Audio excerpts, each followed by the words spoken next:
everyone in Europe, and good afternoon in China, and wherever you are in Asia. Thanks for joining us today. For many of you, we know it's not the first time and that you enjoy very much this series. And for the others, very happy to welcome you.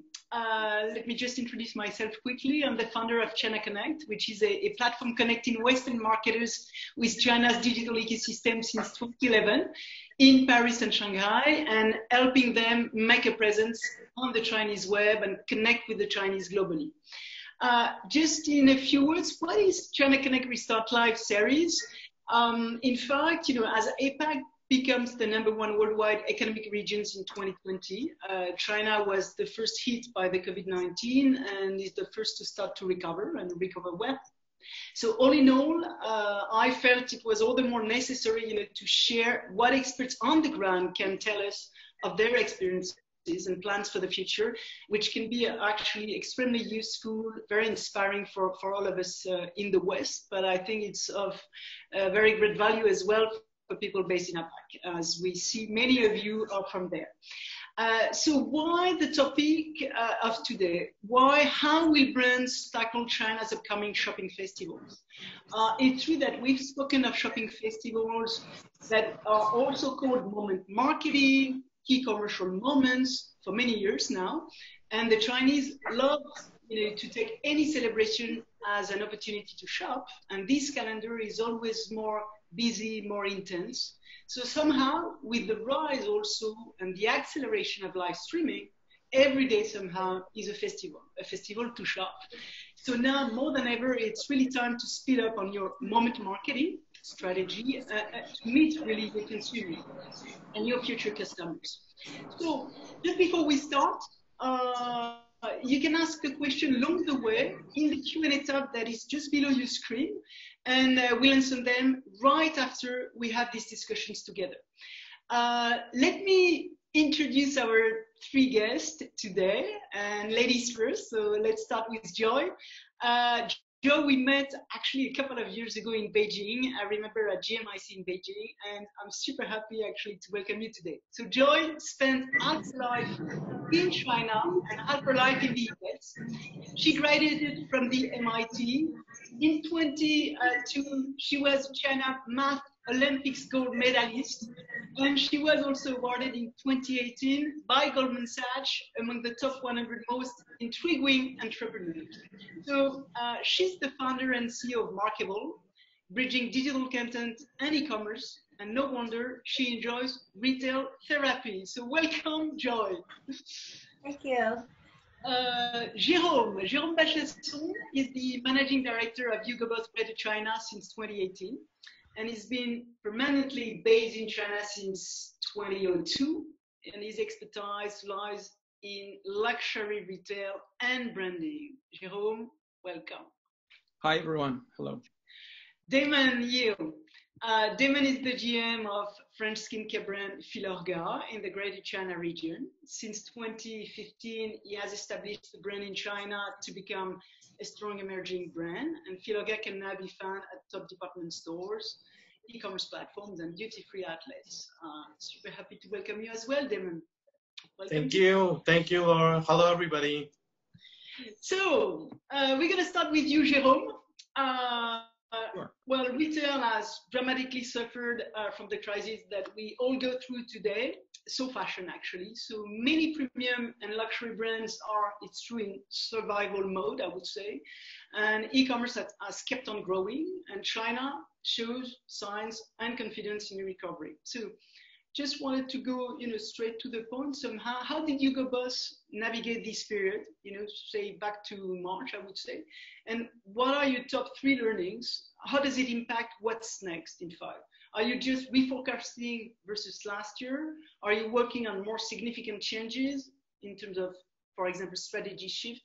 Can you tell us exactly what's up right now for you? Sure, Laura. Well, look, I think as you were saying, after the period where everything was pretty much shut down, which is starting end of January, and for the whole month of February, I think we started to see a slow, at first, slow pace recovery by the end of February, beginning of March. But I must say that since then, things are not very surprisingly in China have really accelerated a lot. And so the top 3 learnings, and I'm talking of the recovery here, of course, I want to be specific, is that what we've seen is actually a fairly strong acceleration of the speed at which we're doing things. And that's with, you know what I mean, coming from China. If we say now it's faster, you know what I mean? China is not famous for being slow at doing things. Actually, it's rather a very fast, very intense, very vivid market. So when we say things have accelerated, is that now things are really, really fast. So it's almost paradoxical because, you know, between the end of Jan and February, you know, everybody was, a lot of people, not only in China, everybody's saying that this crisis has actually slowed down everything at the personal level, you know, no more traveling and spending more time with your family, etc. But at the business level, when we came back to the office and everything, actually everything accelerated. And there's a picture actually on the slide here that just for fun. Yeah, it was time. We quickly felt it was time to, you know, to drive that Porsche and to really go as fast as we could. So it's not so much that things have changed, I would say. It's not so much that we're doing things that we never thought of. It's much rather being faster, bolder, more aggressive in terms of execution. So we were considering social commerce, you know what I mean? We had plans for that. We had integrated our CRM within WeChat. It was done, tick, tick. But to switch, you know, from WeChat integration with CRM to go fully in the WeChat work, for example, working environment, we had a plan for that. It was supposed to be done within 6 months. We had to do it in 4 weeks. And we had, of course, to then treat the project in a different way. You know, we were considering live broadcast as another example. We had actually tried already. We were trying to find the right way to do it, etc. We were asking ourselves a lot of questions. We're now planning our next live broadcast for the next 12 months. You know what I mean? It's everything just became much more about doing it, about execution, and about finding exactly the right formula while doing it. So personalization is another example. We were already very much advanced in terms of personalization and customization we can offer to our customer of our product. But there again, we're now working on offering more customization, more personalization, and we have to do that within weeks, you know, not days. So I would say clearly it's a time to be entrepreneurial, and to be fair as well. I think it's a time also where headquarters would also have more tolerance for taking, you know, reasonable risk in doing things, because of the situation we are in, and because of the how it affects our lives, how it affects our revenues, etc. So yeah. On the specifically now talking about the festival, and on the next slide, I will quickly, you know, give a. I'm sure a lot of the people who are following today are familiar with that, but so I'll try to be quick. Basically, when we talk about the festivals, what are we talking about? Internally, we call them KCM, key commercial moments. So they are really the events which are setting the pace of the market. So it's Chinese New Year, it's Women's Day, May Holiday, 520, 618, Dragon Boat Festival, Chinese Valentine, Mid-Autumn Festival, October Holiday, Double 11, etc. I insist on the etc. It's not an exhaustive list, okay? It's different industry would focus on some other festivals. There are some festivals which I didn't put in there, such as Mother's Day and Father's Day, which still play a role. So it's not exhaustive, but it's just to yeah, to give an idea of what we're talking about. And if I dare doing a quick typology, if the person could help me click twice thank you so much. So basically, a quick typology is that we have two types of festival. There again, please stay with me. This is just to make some highlights here. So you have the traditional festivals, which have become commercial. I think people in the West are very familiar with that. It sounds very much like Christmas. And you have the other kind. Please click once more, which is the almost purely commercial animations. So here we're talking of the Double 11, etc. These are the opportunity that come to mind. There, if you want, it's the same story, basically. It was relevant before. I'm not saying that, oh, COVID-19 made that apparent. No, not at all. But if we take a step back, basically, these events, these festivals, 10 years ago, most of them did not exist. Double 11 was almost irrelevant 10 years ago, except if you were really into e-commerce. And at that time, it was not such a big thing. The Valentine's Day was being celebrated on February 14th. So if you want, there's been an evolution, and we've been from the emergence of these festivals to their reinforcement as being important commercial moments, to now the total domination of these events as the event that actually make the tempo, the beat of the market. So if we can please click once more.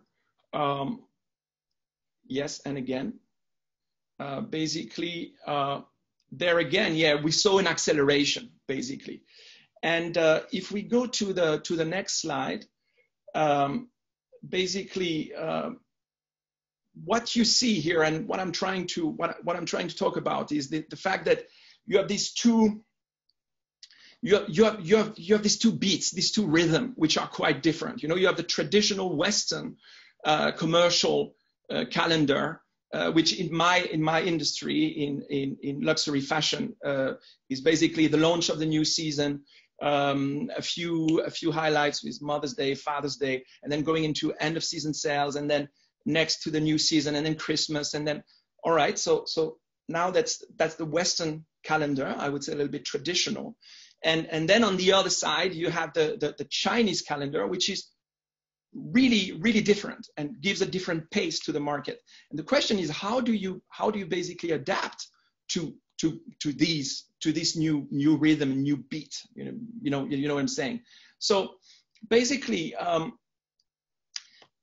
mean, the slide is rather mundane, but the implications actually go deep, really. And this is my key message here. So, don't ask yourself why so many brands change the pace and the rhythm at which they work, basically. Why an English brand, a very famous English brand, has abandoned seasons in favor of monthly drops.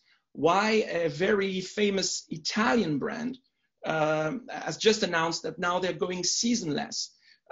These are complex issues, so I don't want to oversimplify, but I would say that one of the reasons they do that is one of the reasons they go that way, basically, is to better serve these key commercial moments. And having a different time to market allows them to do that with more flexibility. Of course, it's not the only way you can address these issues.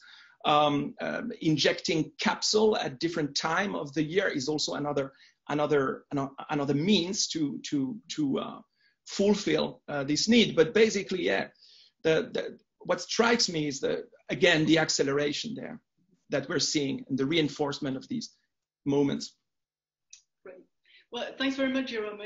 I think it's interesting what you're saying, because it's not necessarily what Western media in B2B are saying. I mean, the overall explanation that you give, that you just gave, we have a portion of it, but I think there's another one that is more complete that you just gave.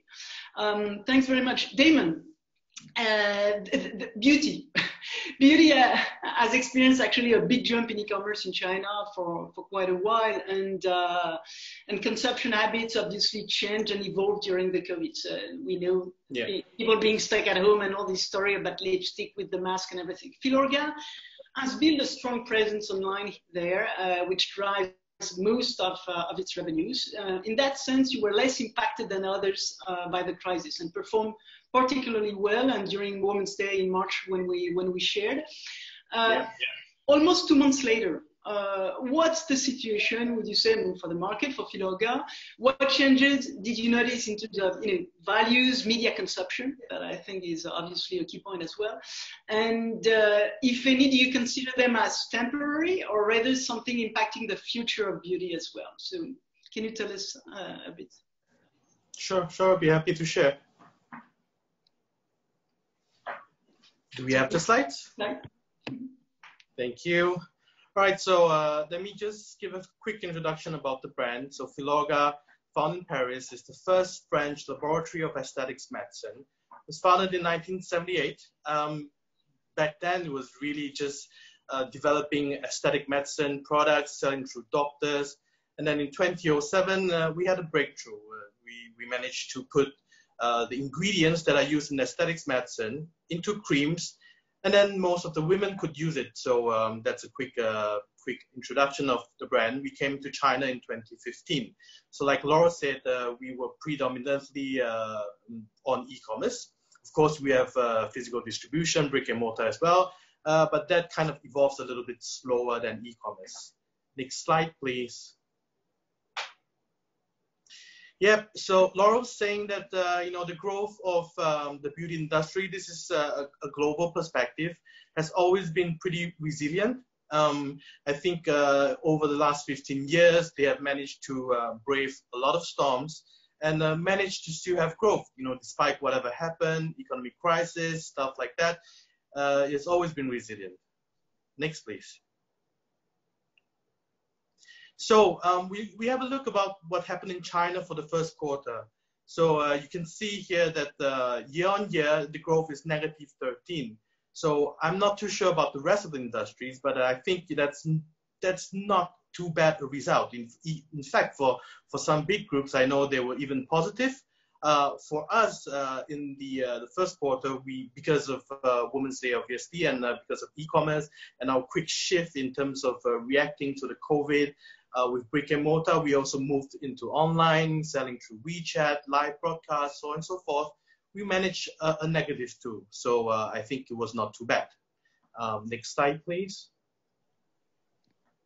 So Laura was saying, we spoke somewhere after the Women's Day, 8th of March, and then we come 2 months after that, and what has just really passed is the 520, one of the festivals that Jerome was saying, which I think has a lot of commercial behind it. We had good results too, so we were growing, as you could see, the percentages. We want to talk about it, but of course, all these would not have been done without the really rise of live podcasts. I know everybody has been talking about live podcasts last year, but this year is really a different thing. I will talk a lot about it. I'll talk a little bit more about it later in some slides. So next, please.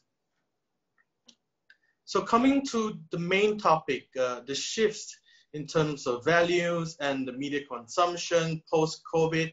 What we know is everybody is going to be more health conscious. People are going to wear masks every day, even in the offices, wherever they go. And then people start to get worried, in terms of beauty, what's going to be the skin behind the mask, where, you have the water vapor that's going on the skin, would that cause dryness, stuff like that.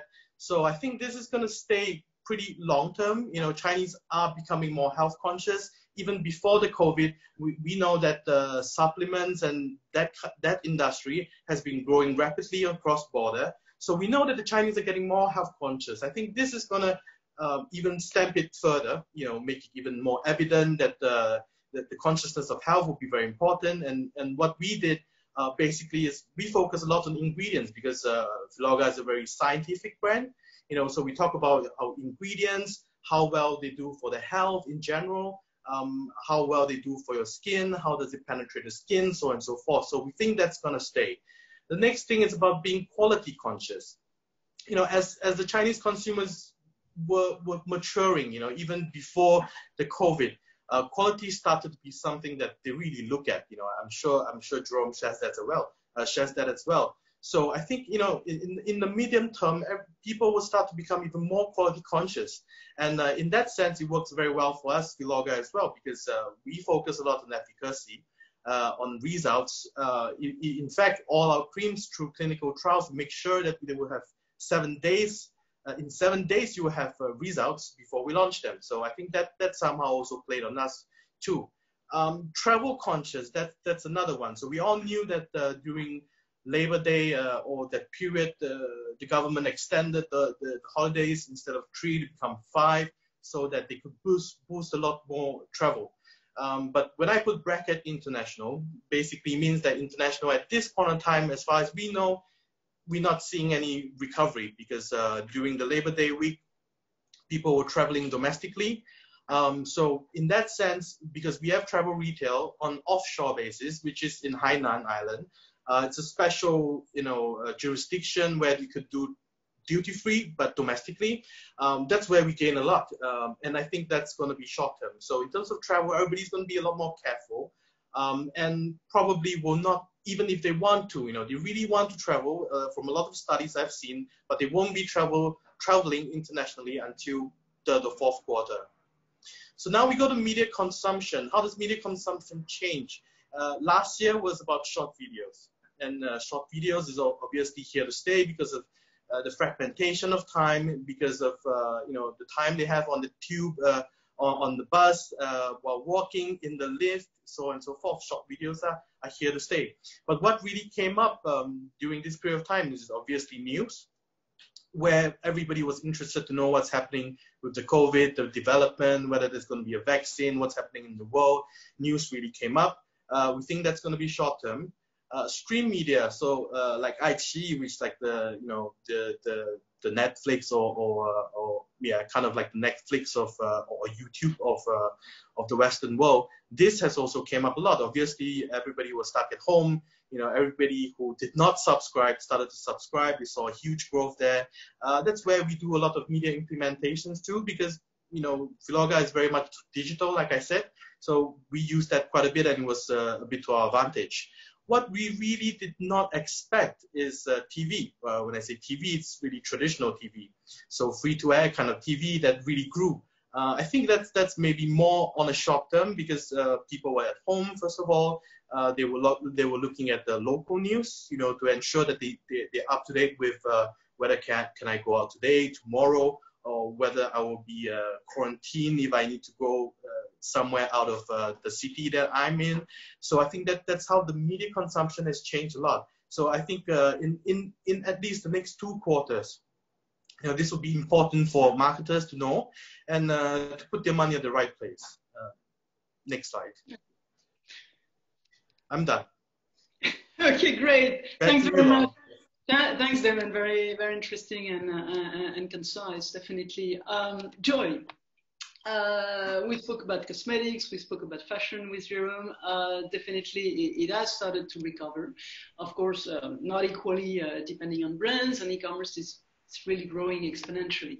But consumer values, as we saw, evolve towards more sustainability. I think that's kind of mainstream across, I would say, categories, industries, brand with purpose.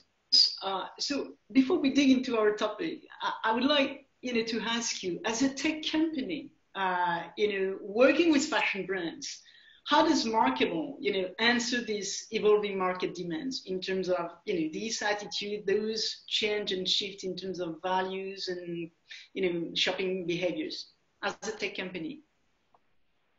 Yeah, I think as a tech company right now, it's perfect time to really help the brands and retailers to survive COVID-19 effects. And I think right now, the biggest thing that changes, most brands and retailers that have stores, local stores, no longer in operation. So many of them, especially in the US, dropped 90% of the revenue. But what we're seeing, as Jerome and Damon was explained, streaming is actually become very popular. People are spending 400% of more time watching videos at home or on their cell phones nonstop. So we believe streaming is actually a new footprint. So we actually are in the middle of bringing 4x more digital traffic to brands and retailers who partner with us. And we don't call them our clients, we call them our partners, because we actually don't charge them money because time is hard. Everybody is like having less and less advertisement spending budget. So we're basically doing a new way of advertisement where we only make money when they make more money. So yeah, so I can explain a little bit with a slide here. So Markable is basically a technology company that whenever you're watching a TV show, movie, or looking at a content, we immediately pops up relevant products in a screen. It could be for branding, it could be for conversion. I mean, we're seeing like offline traffic have dropped 90%, and ad spending actually, statistics from Google have dropped 45%. People just don't have ad spending money anymore. But you know, we need a new technology can allow brands to advertise themselves in a low cost but high efficient way. So next slide. And this is today's advertisement traffic problem on the left here. This is the experience on YouTube and also previously, you know, on iQIYI, Youku, many platforms. People just throw ads at you that is irrelevant and is a very disturbing experience. And actually the click-through rate is very low, and 90% of people actually reported skipping and closing the advertisement. So on the right is actually the solution here. So we actually launched with iQIYI in China. I'm glad Damon mentioned them, so I will show in a little bit. We have seen really high click-through rate, 20% click-through rate. And the content that the advertisement you're seeing doesn't even feel like advertisement. It feels like the future is here now. It's like green organic product placement in a way. It's like native advertisement directly speaking to the consumer while they watching the content. And actually the click to shop rate extremely high. We've seen 25 times higher conversion. The next slide. This is actually an example what we launched with iQIYI with China's top fashion TV show. Oh, I think the video is not. Here it is. So user will click a button, say, I want to shop what's in the scene, and immediately you'll see products popping up. And if they click on the product, a new shopping window will slide open from your right side, and then you can immediately make purchases. So this experience, we actually see 20% click-through rate. And for people who are familiar with the Chinese celebrities, these are the top 5 Chinese fashion celebrities in the show. You know, Angelababy. Yeah, it's been very much talked about actually when it was on air, if I remember well, around February or something like that, right? That's the first season. Is there a second season or? Yeah, so we launched with, actually it's funny, we launched with iQIYI right before the COVID-19, like Chinese New Year. Before Chinese New Year started, and there was only 2 shows, and we have seen tremendous click-through rate and transactions. So we now, with iQIYI, is actually bringing on 15 new shows, the most popular show on iQIYI. And only the brands and retailers who partner with us will be able to have their products being displayed. Okay. Next slide. Go ahead. So here are some of the live cases. So in China, not only we launched with iQIYI, we also launched with Weibo, which is called China's Facebook or Twitter. So we actually have seen really high transaction value on Weibo. I would say average product price is around $55 US. So which on other platforms we typically see $20 to $30. And some of the transaction we have seen, like Placed by Man, for example, can go up to $150 on average. So on the left Weibo, whenever you're looking at a photo or short video, there's going to be a shopping window automatically slide open. So this is like a new advertisement banner. And when the user made a purchase, we typically take anywhere between 10 to 15 commission, and we don't charge the brands and retailers for clicks and for impressions, because times are hard. We don't want to have them waste money. It's all performance-based advertising. But there's also, if you see this banner here, it's actually a perfect place to put, a shopping festival banner as well. So we actually have big retailers, like Alibaba and JD bidding for having, their festival banner on top before the product show up. So that part we can actually, welcome CPM and CPC type of placement. So we have seen really high click-to-purchase rate. Imagine if you're on the e-commerce platform. Typically, the click-to-purchase rate, if you're already on the product detail page, is anywhere between 1 to 3%. But here, we're actually seeing 1 to 5% higher than that. Many, actually on average, is actually 4.56% if you already installed these brands or retailers app, or you already registered an account on their platform. So second, iQIYI, we have seen 10 to 20% click-through rate. Actually, during the first week we launched was 10%. Immediately second week was already 20%. Maybe people are becoming more and more bored with COVID-19. They're just staying at home and clicking through things. And I think also the consumers are adapting and accepting this new shopping feature really well. Mm-hmm. Okay. So on the right is basically another thing we work with retailers and brands, personalized product. For example, some brands and retailers come to us say, we have a lot of consumers asking us, where do I get this look from this photo that I seen in one of your previous ad or by this celebrity, and they mention they wearing your products. So we give them a new feature where user can go to their app or their website, upload a photo or upload a short video, and we immediately find products carried by this particular brand to shop. So here we also seeing really strong click-through rate. And compared to traditional advertising, I think this is showing that computer vision AI in advertising can be extremely powerful. Next slide. Yeah, so Markable is kind of global company. We actually have an office in New York City, sit close to most of the high-end brands and retailers and media platforms. And we also have an office in Hangzhou in China, where we surround ourselves with the talents, from Alibaba, etc. We basically connect brands and retailer products directly with content platform. And I think, like Jerome was saying, like everything is accelerating here.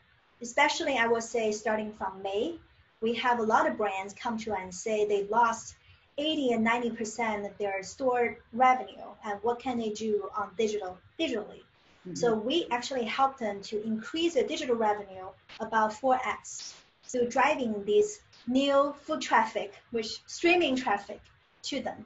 Yeah. Okay. Great. Next slide. Mm-hmm.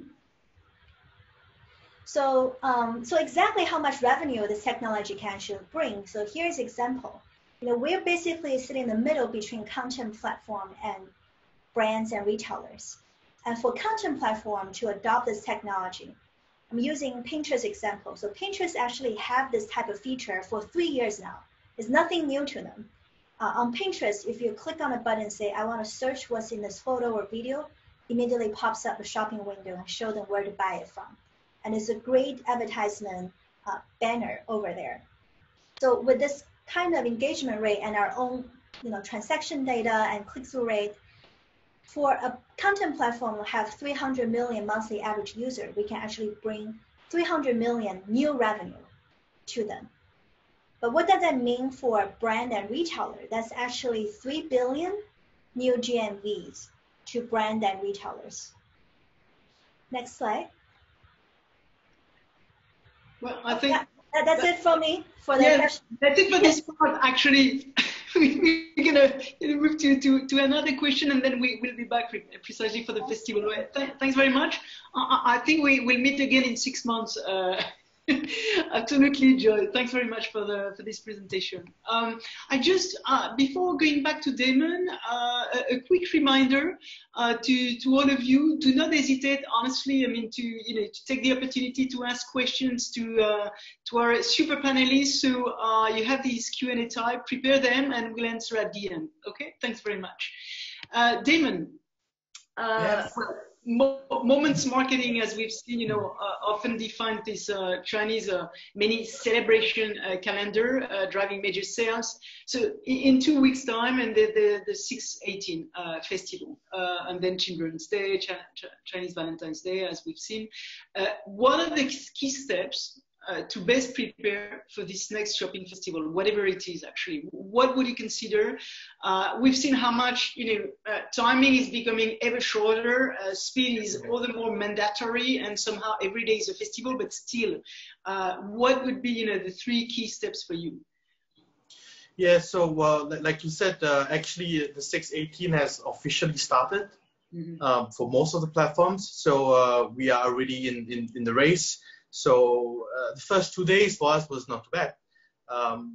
What I think, I have here a few points that I think it's important to know, especially post-COVID for this year. We see really strong competition because everybody would look at China being the first to recover, and would, whether investment or in terms of offer, promotions, China is the place. E-commerce and social commerce. So, we are quite a bit on e-commerce already. Social commerce is, I wouldn't say it's new, but for us, we now believe that it's something that you really have to have at the same time to complement things. For every industry, every different brand, it could work differently.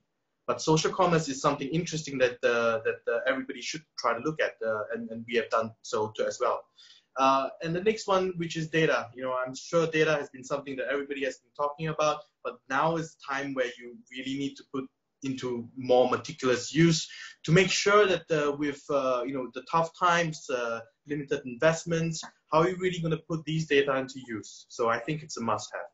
And in terms of structure, I think the COVID has changed a lot, at least within our structure. People can't travel, trainers can't travel, field coaches can't travel.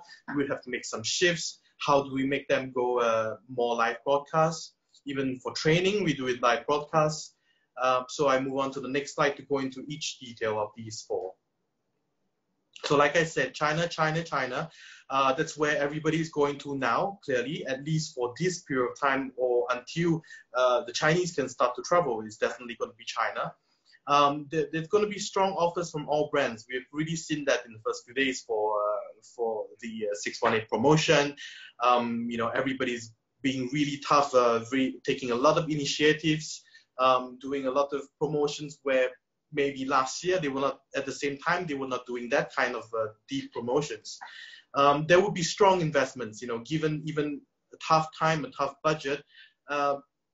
Everybody will be looking into China to really invest and hopefully to get the most out of it. So that will make digital costs a lot higher, because clearly that's how it works. A lot of bidding, limited resources, especially nearing to all these shopping festivals.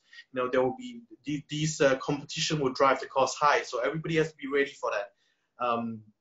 And then at the same time, sorry, I spelled live wrongly, but live broadcasters will be really limited. As we know, in all industries, or there's 2 main live broadcasters who are doing for every possible brand that on the earth, who are in China. And they would have very limited time because everybody would need them to bring more GMV. So that's something that would be very limited, which is also because of competition. So, and the high frequency of these festivals would make it so that, the competition is going to keep coming and coming and coming. It's just a little bit like Jerome says, accelerate, accelerate, accelerate. Next slide, please. So I go a little bit into the e-commerce and social commerce part. So the shift to e-commerce is obvious, for every industry, food, whatever it is, they all try to go e-commerce some way or the other. And thankfully, China has really the infrastructure to do so. So even brick and mortar for us, we were also, the brick and mortar people were a little bit more traditional. They weren't really ready to embrace the whole e-commerce thing. So I think the COVID really pushed them to do a really quick shift. So in that sense, it really helps a lot of brands, whether it's big brand or smaller brands. Like us, we are like an emerging brand, so we will not get the best position in the department store. But with e-commerce, we can do a lot more. We can get a lot more traffic comparatively to in the store itself, and we can build a lot of sales to prove that the brand could actually sell as much as another. So that's something about e-commerce. So social commerce, I think social commerce is a big field, and many different brands based on their different distribution models would do things a bit differently. But for cosmetics or for beauty in specific, we've seen a lot of brands within the last few months really launching their personalized BAs, one-to-one BAs that are online, not by phone, but more with WeChat and self-developed programs, whereby there's a lot more engagement that the BAs would have with their consumers, their members, their VIPs, so on and so forth. And due to the fact, like I said, the competition is going to be strong, traffic is going to be expensive, it's really essential that as much as you can try to retain retain the traffic that you have gained from all these festivals, is how you're going to actually make them repurchase. So the social commerce part is not only just to buy or to recruit new members. It's also very much to keep them engaged, to keep the retention where loyalty is low. That's where it's important. So I really think in this sense, the early birds will get their worms, like how the Chinese says. So next slide, please. Yeah, and then we go into data. So data has been something that personally I've been dreaming about since 2017. So we started our CRM program 2017 with the thought that we just want to treat the customers well, and then slowly, because we are kind of stronger in e-commerce, so we start to get a lot of data, a lot of membership, and then we start to build what we have with marketing analytics, segmentation, and then from there we could use a lot of tools, like Alibaba has, so that we can retarget these people within each e-commerce platform. So it becomes a very important thing because we want to spend money wisely, and we put the money at where we want to be, with the correct target profile, target segmentation, at the correct time, at the correct context, like what Joy was saying, with data you can do AI. That's where AI basically is made out of. So that's really important to know where they are, who they are, and with programmatic buying, try to make the best out of it. So the last one, next slide, please. I'll be talking about structure. Oh, sorry. just a little bit on data. So this is how we kind of worked it out with Data Foundation, putting all the data together from your different POS, whether it's e-commerce, whether it's physical distribution, could be from sampling, so on and so forth. And then you start to build insights. With insights, you can do a lot more analysis, know who your target profile is, who buys A product and B product, who would more likely buy A product and C product. If A product is your hero product, that's where you want to bring more people buying the rest. So that's how data insights, just in one case, how it could work. And of course, the member club and the CRM solutions are important because loyalty is low. You really don't really hope that they could be really loyal, but it's important to make it so that you get engaged with them. So these things are important: knowing their birthdays, sending them gifts, getting them to pick up a gift at your department store. These are very important things. So this is how data for us kind of works. And of course, in the end, it goes all the way out to all the different e-commerce platforms, different campaigns with members. Next slide, please. Yep, so talking about the structure, so that's a shift in values for brick and mortar, like I was saying. So before they did not have live broadcast, they did not have a proper WeChat shop, and quickly they set it up, like Jerome said, it's about reactivity, and most of the retailers that we work with now have their own e-store. Of course, it may not be a super mature one, but a lot of them started to go quickly into live broadcast, and then that's where the structure really shifts. We would have BAs who would have the stores were closed and they could only work from home. That's what they can do, live broadcast. They could also communicate with their members on WeChat through our CRM program. And live broadcast was clearly becoming a very, very prominent thing. And in fact, now if you go to most e-commerce sites, when you're looking at every product, almost all the time you realize that somebody's broadcasting behind it. So you just have to click live broadcast and you will see somebody introducing the product or the brand or the offers to you. So we had to shift a lot of our resources. Those people who used to work clearly only on brick and mortar, who cannot travel, like our few coaches who visit stores, we quickly shifted them to start to look at live broadcasts. So next slide. Yes, so this is an example. So you would see on the left, the guy on the chair is our main live broadcaster, and the people on the right are people who are all from our physical distribution, who are sitting there trying to learn from him how they do live broadcasts. So that's I think that's a classic example of how the structure is changing and the responsibilities are changing. So the one in the middle, the lady on the left is actually our travel retail manager. So she's also into doing live broadcasting. And then on the most right, the guy on the left, he's my deputy. So he's basically the number 2 in the China region, and he was invited to do a live broadcast too. So that's why I'm saying on my title, the entire nation is into live broadcast. I think this is bread and butter. We don't even have to think about should we or should not doing. I think at least in the beauty industry, it is bread and butter.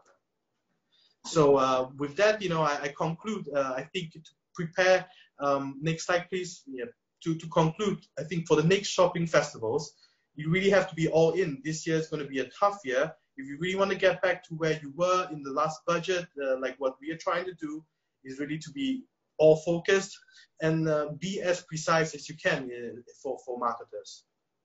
Thank you. Back to you all. Thanks very much, Damon. Thanks. I think we've got the picture. I mean, if someone needed a sort of guidebook, I mean, at least you've got a version of it. Thanks very much. Super insightful and very useful.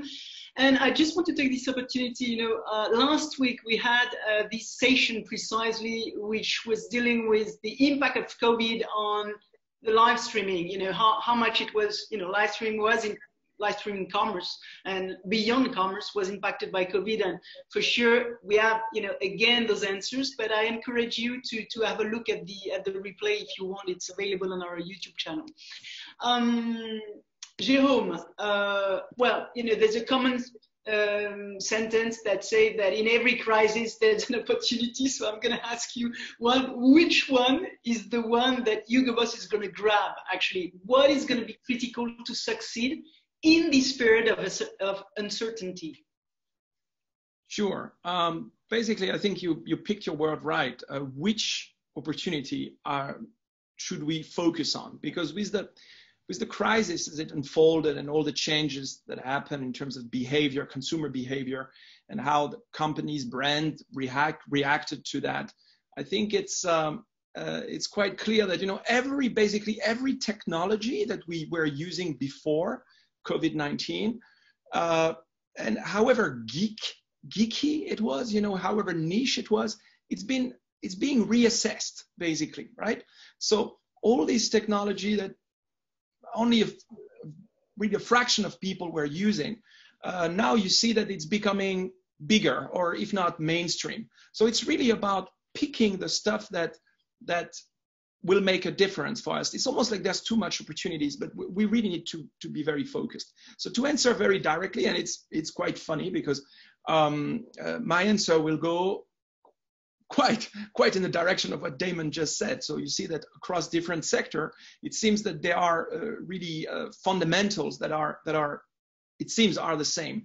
So first of all, social commerce, I would say is an opportunity, is an area where China basically was already ahead of the curve. before the crisis. There again, we go back to the pattern that I was talking about in the first part, which is, things are not fundamentally different. They just got faster, and we're just going faster to the execution and to results. So China was ahead of the curve in terms of social commerce, mostly thanks to WeChat and the ability to be transactional on WeChat, the ability to basically pay something to someone on a social media platform.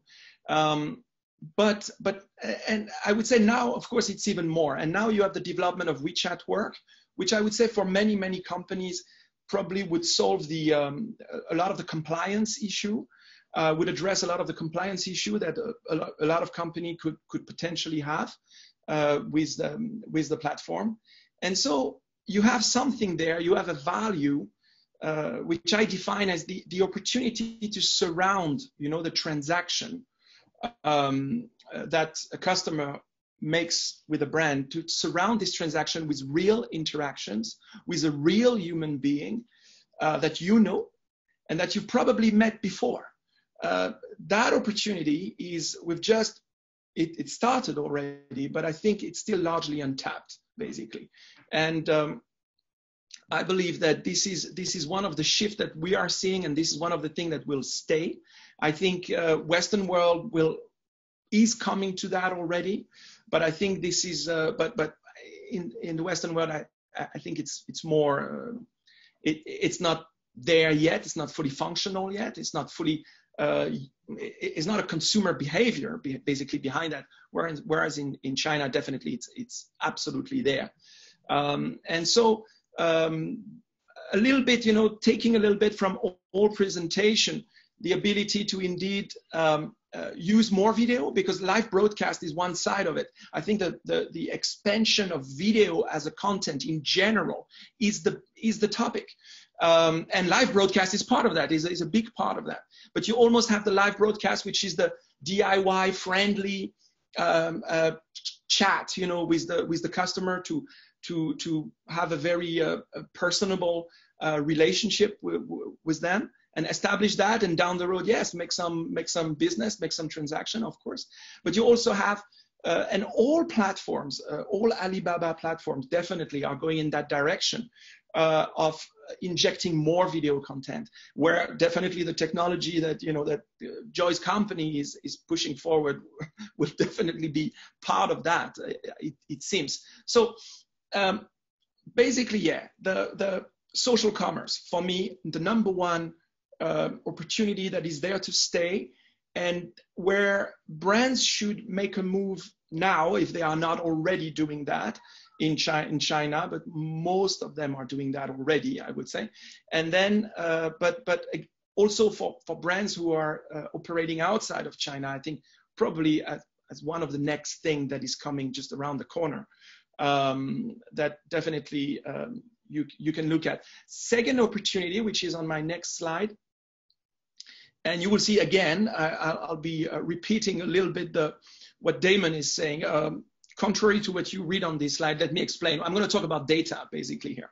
So there's a massive opportunity for us in my industry, which is all, as you know, Chinese consumers were traveling extensively. They were really tourism and the expansion of tourism within China, but also outside of China, has been phenomenal. And as before the crisis, was definitely driving a huge industry in travel retail, but also in shopping in Europe, shopping in Asia, Japan, Thailand, you name it. So the picture that you see here is the picture of the Hugo Boss store in Paris on Champs-Élysées, where the majority of the customer were, before the crisis, Chinese consumers. So basically you have all these people who used to travel and shop quite a lot, actually, in Europe or in Asia, a little bit in the USA as well. Basically all these people are now in China. A lot of the people also who were studying abroad, a lot of young people who were studying abroad, being it in the USA, in Australia, etc. They are now back to China with their family, not all of them, but I would say majority of them. And a lot of people are saying that Vancouver, feels like an empty city, that a lot of areas are like that. And this is what we see also in retail right now in China. We see younger people. And I think all this is connected, and it's just one story, basically. So what I'm saying here is that there was a big traffic going to abroad to shop. These people are in China. How do we engage them? And this is where I go back to what Damon was saying. I think the most potent, the most efficient way to engage them is data.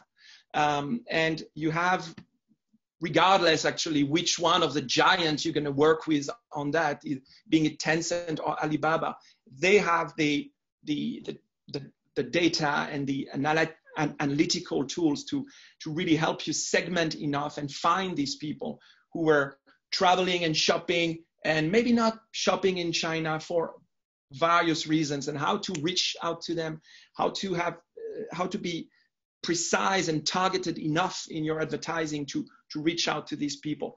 This is at first I was thinking, when I was writing the slide, I was thinking short-term opportunity.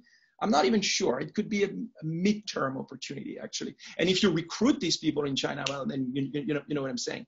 Then it's going to be for the long term. So these, if I have to focus on two opportunities, these are the main one that I really see emerging. And if we go to the next slide, of course, now focusing a little bit on the festivals and going back to what was said before by Damon. So capturing the right festival opportunities. So first of all, I completely agree with what he said, being all in. I think basically, if you want to catch up on your Q1, which very likely has been difficult, you will have to leverage and best use all the festival that you can. But all festivals are not equal, basically, at least in our book, at least for us, for Hugo Boss. So if you grade the different festivals, you would have the A festival, as I call it, so where you have a commercial push, you know that you will have more traffic in your stores, being it online or offline, and you get prepared for that. You have the double A festival, where on top of being ready commercially, you will have a proper marketing initiative to support it. And then you have the triple A, which involves product development. It's not theoretical what I'm talking about here. I mean, I think brands have been developing Chinese New Year capsule for years now, okay? But this was, if you want this, again, this is accelerating. We used to have, 5 years ago, I would say, a brand with a fairly big presence in China would have one AAA, event, and would play a little bit on the others. I think for us this year, we have at least 3 AAA. We try to do 4, okay? This is where also I'm cautiously optimistic about the rest of the year. It's because, thankfully, I'm knocking on wood now. Thankfully, we started some product development for some very important festival coming next. So we're pretty ready on that, and then to have the holistic marketing campaign to go with it, and to really engage. And again, this is as everybody knows, it's not an offline or versus online. It's a completely holistic approach, where from the point of sales on Nanjing West Road in Shanghai to our WeChat store, our Tmall flagship, all this is integrated, and by the way, live broadcast definitely with celebrities, etc., etc. So different festival, different grade, but there I insist again on the acceleration, which makes us put even more focus on even more festivals than what we used to do in the past. Sorry, where was I? Yes. So the and for the specifics of the second half of the year, yes, more competitive. And I wrote, yes, it's possible, because I don't think China is a very easy market. I think you can say that it's, for the last 10 years, it's been the Olympics of brand management. All companies are investing, their investment priority are in China for most company in the consumer industry, in the branded consumer industry, and definitely it's very active, and it's very competitive already. But also for the same reason as what Damon said, budgets have shifted. We just have less days for more players, because you have all the companies who had planned something for the beginning of the year who canceled and postponed to the second half of the year. So now we are all fighting, let's be honest, to make up for the the tough days of Q1, and trying to end the year in the best possible position. So that's definitely one driver of competitiveness. And then you have the fairly, also let's be honest, and this is a general comment, obviously, the fairly high inventory position at the global level for many players, being it in fashion, or, to be honest, in other industries as well. I think probably Damon also knows what I'm talking about. And so potentially this could create also an environment which could be tainted, with promotions and fairly aggressive commercial approach, which is going to be another thing to manage. My last point, about the second half of the year, is that also there is a winner-take-all dimension to this. What I mean by that is that with revenue being impacted globally for basically all players, because now it's totally a global issue. Marketing budget, even in China, for so many companies, are under pressure. And so those who have the capacity still to invest now, whereas obviously the revenues are not what they used to be, they could make big, basically. And on the contrary, the ones who have who are trying to make ends meet could see their position, their market share, basically, could see that deteriorating, basically. So back to you, Laura. Thanks very much, Joe. So I think, okay, we're going to have, I think, Joy, you're going to close actually this discussion, but you're going to have something like 4 minutes, a good exercise in terms of concision. Honestly, I mean, the point being, how do you intend with Markable, to make a difference in leveraging these marketing moments that we've been speaking about in this post-COVID-19 era? I mean, that's, as a wrap, yes, you gave us a good hint already, but can you, yes, in 4 minutes, if I may. But this is a very good webinar. I think everybody's talking about how they survived during COVID-19. Give me a very good holistic view. I think to summarize, everyone trying to accelerate. The market is going to become more competitive, and they might have less budget to achieve all of this. So I think this is a good time, for Markable at least, we actually have seen both Weibo and iQIYI want to launch our feature as a site-wide feature, particularly for these reasons. Because traditionally we have these festivals, shopping festivals, but they're very discount-driven.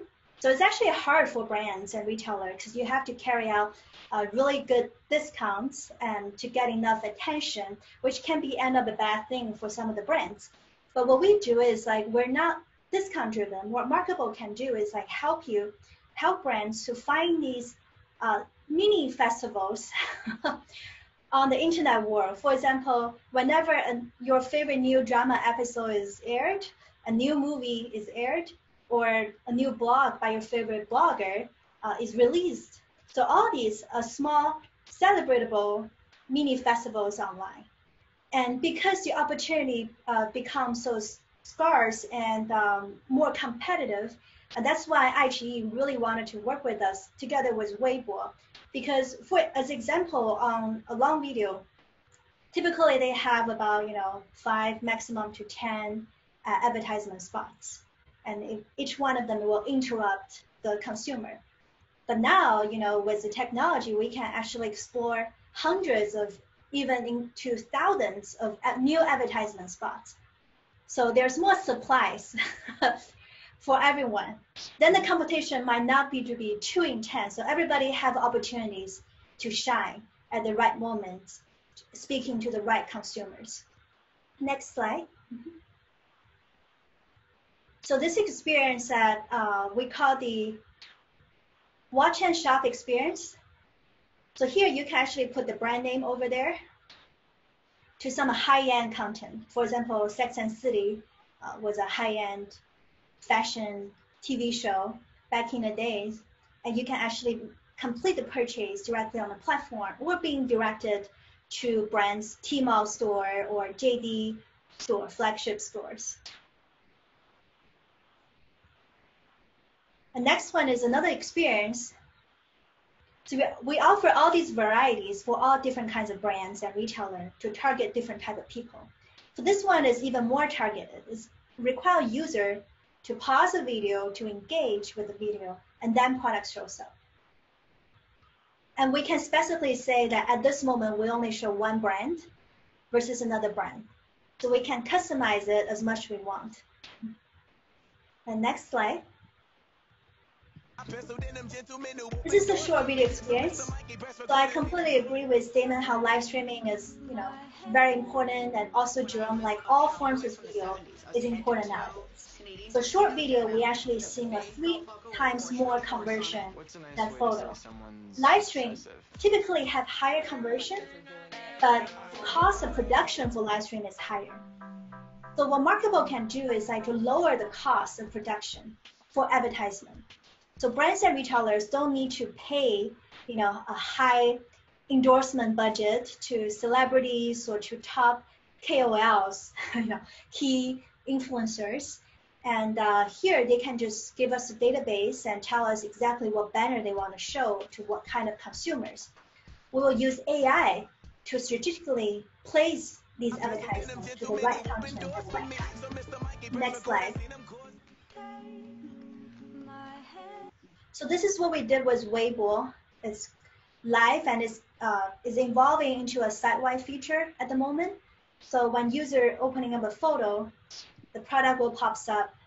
It's a really fun experience. I wish Instagram had this too, but not yet. China is just so much faster than any other country I've seen so far on any consumer technology. And actually right now we're focused on fashion. Coming up, we're actually gonna open to beauty products and food products as well. I've seen some of the questions in the comments. So beauty product, food product, and electronics, we consider them all the same type. They're the packaged products. So we're really just recognizing the package. And next slide. So using data is very important, which is another big point from Damon. So through this technology, we can actually track what transactions by which brand happened on which retailer, and the traffic is directed from which content platform, by which photo or which video at which moment. So all these data is like almost like a super long tail blockchain data sitting in our system. And with these data, we can actually identify which real estate online is high value real estate. For example, on the right, there's a random blogger posting red carpet photos. The purchase rate is 23%, extremely high. And at the bottom, the kind of collage type photos, purchase rate 13%, also super high. And on the left, we know these type of photos typically have lower purchase rate. Mm-hmm. Next slide. So these are the data we collected, and we actually can see specifically on which type of photo and content, the CPM value. And these are actually not the CPM we charge the brands. These are actually CPS, commissions converted into CPM. So we can actually see some of the content have 23 RMB CPM value. And the brands doesn't have to pay us 23 RMB. They only pay us when the product is sold.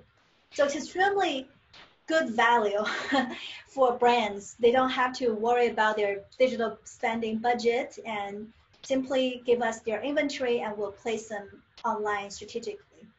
So these are, and it's very interesting, we actually seeing like another Damon and Jerome point, like returning customers. Actually, most of these purchases, 95% of them actually are done by returning customers. And we've seen these customers have increased their shopping budget on the single brand or platform by 2x through this technology. Next slide. Hopefully we have time. Okay, are we done? We're yes, at the end. Perfect. That's the end. Fantastic.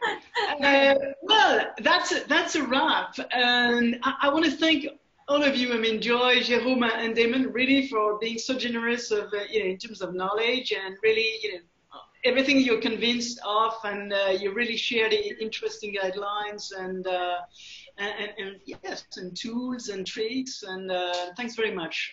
I guess everybody will appreciate. So I think yes, it's time now to go also to the questions, and there are a couple of ones, and I think there's one on which I'm gonna jump because we've talked obviously a lot about online because precisely those stores were offline. So there's ongoing debate, and it's so strategy. What is going to make make people go back to stores, and in fact, what is going to be what makes it worthwhile for brands to keep the brick and mortar stores?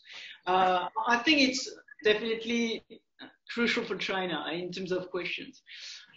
We've had answer, and I guess pre-COVID answers and post-COVID, are they changing a lot? Go ahead. Maybe Jerome? Sure. So basically, I think we're going back to what was said earlier. I think one of the technology that is actually really helping brick and mortar is social commerce. Because who's doing the social commerce? Who's on the other end of the line? It's actually salespeople.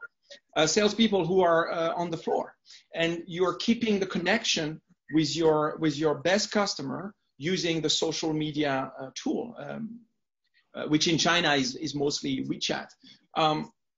So I think that's the number one technology that can help to drive traffic to the store. This is what I was talking about when I was saying that for me this technology has an edge versus anything I've seen elsewhere, because you're talking to someone and you're not talking to you're not talking to a robot. You're not talking to someone in a call center somewhere that you don't know where that person is or whatever. You're talking to the sales employee that you met 3 days ago by visiting the store. And that person, you saw him or her, you scan her QR, and now you're in contact. And that person will interact with you. And that person, clearly, you have a transactional aspect to it, but you have a loyalty and traffic driving aspect to it. And I think this is very important. What we see overall in China at the moment, from a retail point of view, we see less traffic but much higher conversion. Actually, we see conversion that is really helping us to fully compensate the drop in traffic. The traffic is rebuilding anyway. We're really getting close to last year number now, but nevertheless we see a higher conversion. In that higher conversion, you of course have the the part where people don't want to waste too much time in a store and they just go buy something and leave, okay? But you also have the reinforcement of the relationship between the sales staff and themselves, and where they come to the store, they have already exchanged a lot actually, but online. So that would be my answer. I know we need to be quick, so. No. I mean, Q&A is definitely important. Okay.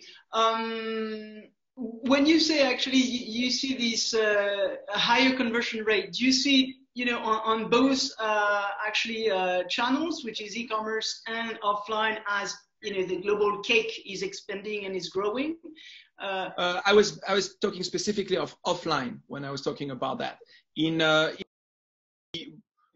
We see overall, we see an improvement of the traffic and a humble improvement of the conversion. But where it is more striking is offline. Okay. I'm talking specifically on the conversion. Yeah, experience. So there were questions about precisely Markable. Are you going to be venturing into beauty? So you gave the answer. So that's something you're going to go into next. In terms of, we were talking acceleration, Philippe, just to try to answer your question. I think this acceleration has been addressed across plenty of things. I mean, it's everything accelerating, both consumers, both marketing strategy, the way they have to be really achieved. I mean, really concretely on the go-to-market. I think it's everything somehow. Everything is going faster. In terms of, there's a question for Jérôme from Oscar. I'm reading it. Sorry, I didn't have the time before. Speed is one of the strategies mentioned by Hugo Boss Global CEO Mark Langer. He said Hugo Boss is seeking to further accelerate central business processes. And if I'm not wrong, Hugo Boss is producing 6 seasons a year.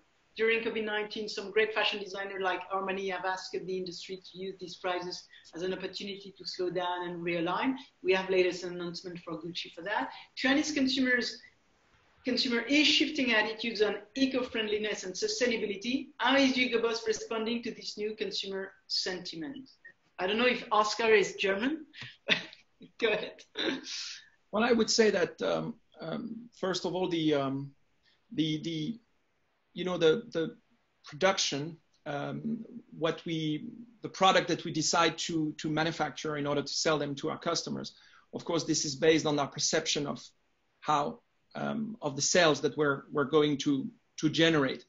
So what we see now in China, and the reason why I was mentioning about acceleration and is based on that, and is based on the recovery that we're seeing at the moment generally in the market, where clearly the demand is coming back fairly strongly, and as such, in order to fulfill the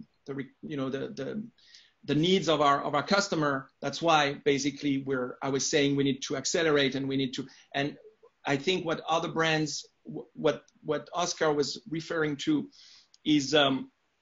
For other brands, I think this was more a global position where, of course, there's a slowdown of the economy. If there is a slowdown of the economy, a slowdown of demand, then you need to slow down, your production in order not to create, inventory that potentially could be useless. So this is absolutely fair. But what we see in China right now is we see an acceleration. We see an acceleration in consumer demand, and this is why I was talking about myself accelerating and making sure that we have the right amount of product to fulfill that demand. So that's the first thing. But specifically on sustainability. So we're as Hugo Boss as a company is very, very involved in sustainability. We are one of the very, very few brands who are part of the DJIA, so the Dow Jones Sustainability Index, DJSI, sorry, Dow Jones Sustainability Index. Just to be part of that is a very stringent requirement, and every year it becomes more difficult to be part of it. So I think we've been on that list together with a very, very few other international brands for now 3 to 4 years. So it's an essential part of our strategy and commitment to our consumer. And this is becoming also, there is a perception, there was another question, I think, from Lucy saying that Chinese consumers were less sensitive to that aspect. And I must say I have to disagree. I think Chinese consumers are, especially in the younger generation, are very sensitive to that topic.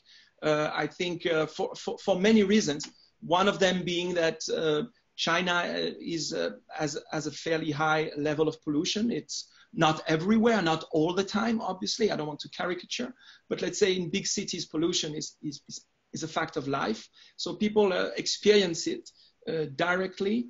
And as such, people are very aware, concerned, and involved with that. And what I just said about the Dow Jones Sustainability Index, and this goes with product development. that is very sustainable, and we're definitely addressing that actually, and we believe that this is a very important angle to engage Chinese consumers at the moment.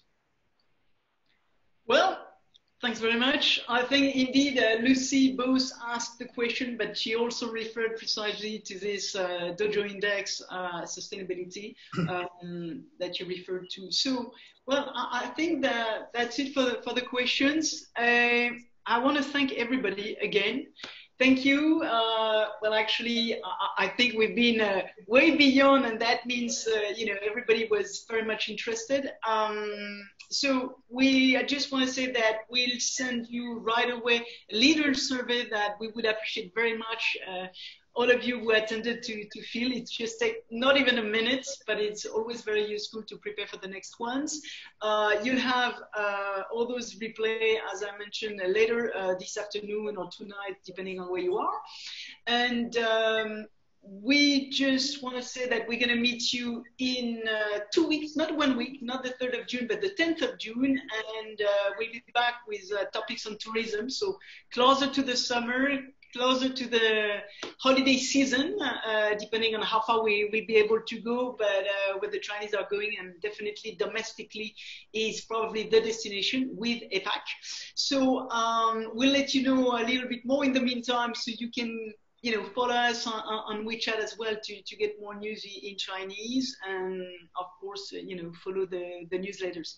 Again, Joy, Damon, and Jerome, thanks very much. Really. Thank you for being with us today.